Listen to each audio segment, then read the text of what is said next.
C'est vrai qu'en skate, on a pas mal d'adrénaline. On peut se faire parfois très mal et on y retourne par la suite. Il faut toujours rester motivé pour apprendre une nouvelle figure. C'est assez simple de pouvoir arrêter le skate du jour au lendemain. Mais rester à faire du skate pendant plus de 10 ans, il faut être motivé quand même.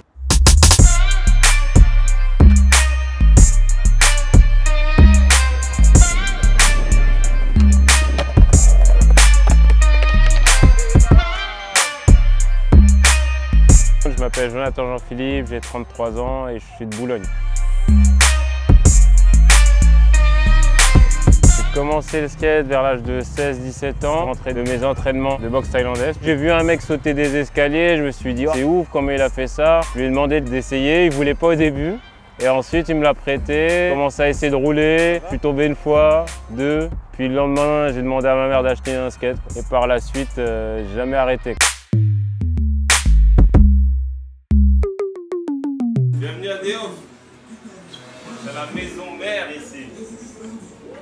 Tous les skateurs connaissent Déof, c'est sûr.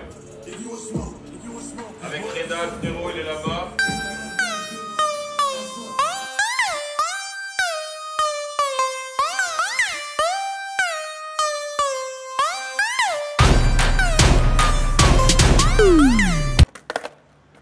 Vas-y à toutes Reda.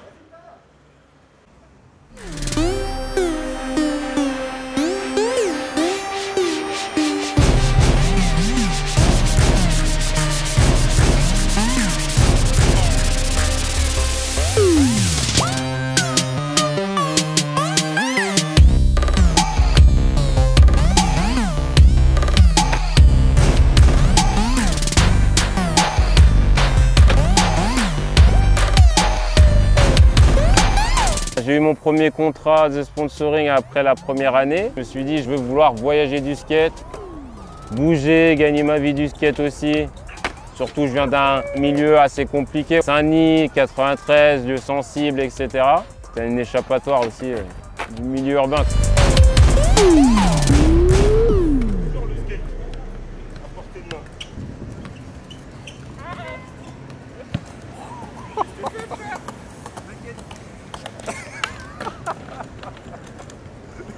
Mais il est fou! En fait, j'ai bien aimé ce côté un peu où on est libre de faire ce qu'on veut, on n'a pas de coach. Si je veux skater à 16h, je vais skater à 16h. Si je veux faire mon entraînement de 16 à 1h du matin, on n'a pas de contraintes, on n'a que juste les plaisirs de skater avec ses potes.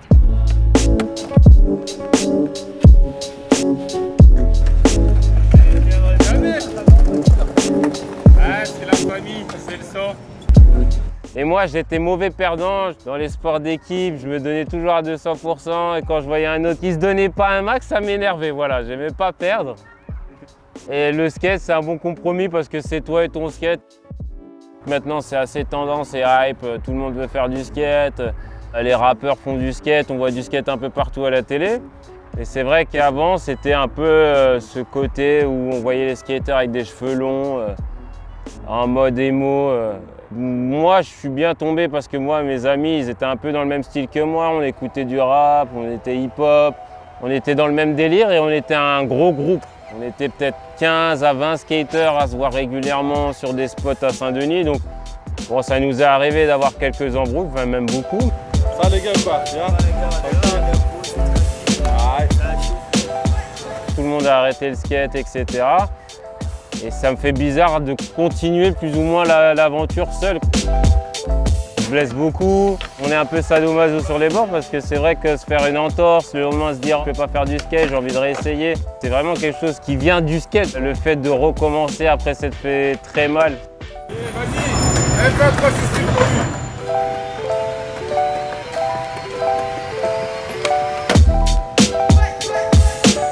J'ai pris des boîtes comme tout le monde, j'ai eu un trauma crânien, j'ai eu les côtes fêlées, pas mal d'entorses surtout. J'ai eu un ligament intérieur aussi au genou. On a pas mal de cicatrices de guerre. C'est vraiment 30% de technique et le reste que du mental parce que faut toujours essayer de repousser ses limites, se dire on va essayer de se mettre dans telle position pour essayer cette figure-là. C'est la famille. Allez, yo. Des aides, ma gueule. C'est l'un des sports qui demande le plus de mémoire, c'est-à-dire mémoire musculaire. Il faut être aussi décontracté, ça demande beaucoup de choses. On a une certaine fierté de nous-mêmes, une satisfaction qu'on essaye justement d'assouvir. On va mettre 1h30 à faire une figure pour 3 secondes de bonheur. J'aime bien le dôme, donc ça c'est le Palais de Tokyo. Donc c'est en plein centre de Paris avec une vue incroyable sur la Tour Eiffel. J'aime bien ce spot parce que c'est vraiment là où j'ai commencé à vraiment skater avec l'ancienne génération de skaters qui étaient pros à l'époque, qui sont toujours pros actuellement aussi, mais qui étaient déjà bien connus du circuit, tels que Stéphane Larence, Franck Parattiro, Louis Passine, Vincent Bressol et j'en passe.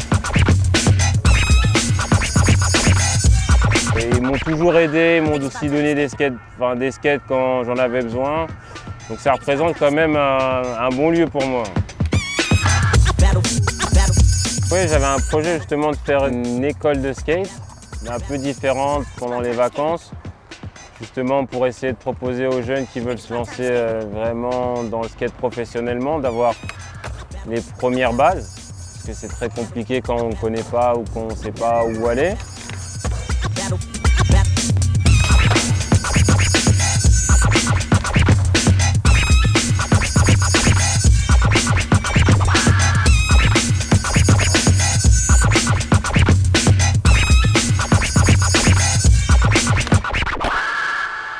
À l'heure actuelle, on est en 2020. Les jeunes de maintenant n'ont pas les mêmes attentes que nous, on avait au début du skate. Maintenant, c'est un peu plus, ils cherchent des sponsors, ils essayent de rentrer vraiment rapidement dans la compétition.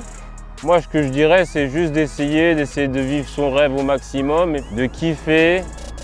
Et justement, si les choses doivent bouger pour eux, ben, elles bougeront tout simplement. Move Radio, Hip Hop Nation.